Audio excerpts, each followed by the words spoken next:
السلام علیکم دوستانو، شیردل تخنیکی معلوماتی چینل ته ښه راغلاست.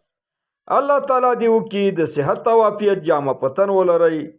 زموږ د نن ورځې ټاپک او موضوع دا څنګه کولی شئ د خپل کور د برېښنا بل خوندي کړئ.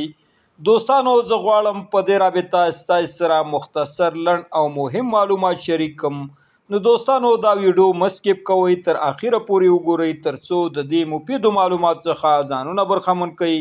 نو دوستانو راځو ټاپک او موضوع ته. د خپل کور د برېښنا بل د خوندیتوب لپاره زه غواړم ستاسو سره یو مهم ډایګرام شریک کړم ترڅو تاسو وکولی شئ د دې ډایګرام په واسطه باندې ډیر په اسانه او ایزي طریقې سره خپل کورونو برق بلونه دا خوندي کړئ. نو دوستانو د دې ډایګرام د ډیزاین جوړېدو او تطبیق لپاره موږ څو مهمو برقي وسایلو ته ضرورت لرو چې عبارت یو عدد الکتریکل فول، یو عدد انرژي مصرف میټر، یو عدد 3 فیز MCB بریکر، الکتریکل لوډ یا الکتریکل ہوم اپلاینس یعنی برېښنایي برقي وسایل او 2 عدد کپسټر.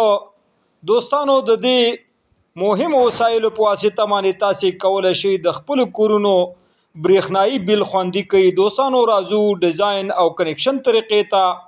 اول به تاسو د الکتریکل فول څخه 2 عدد ویرونه چې فاز او نیوټرل دي، ګرم او یخ دي، تاسو به انرژي مصرف میټر ته کنیکشن کړئ.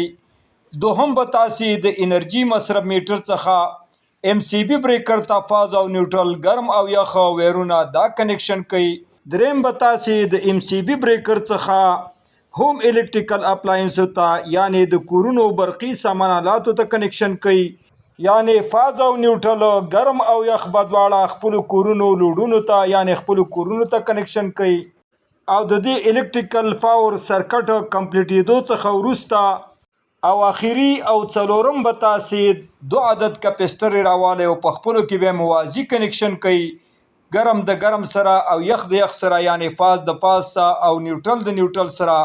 د دې نه وروسته تاسو فاز ویر دوستانو دا MCB بریکر ته راولئ او د MCB بریکر نه ولاندې دوستانو تاسو فاز ته نصب کړئ او د کپسټر نیوټرل تار به دوستانو تاسو نیوټرل ته کنیکشن کړئ.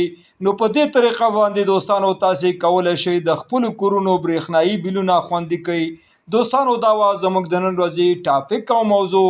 دوستانو که غواړئ برق تخنیک څخه ځانونه برخمن کړئ او خپل هر قسم برقي وسایل په خپل کورونو کې ترمیم او جوړ کړئ.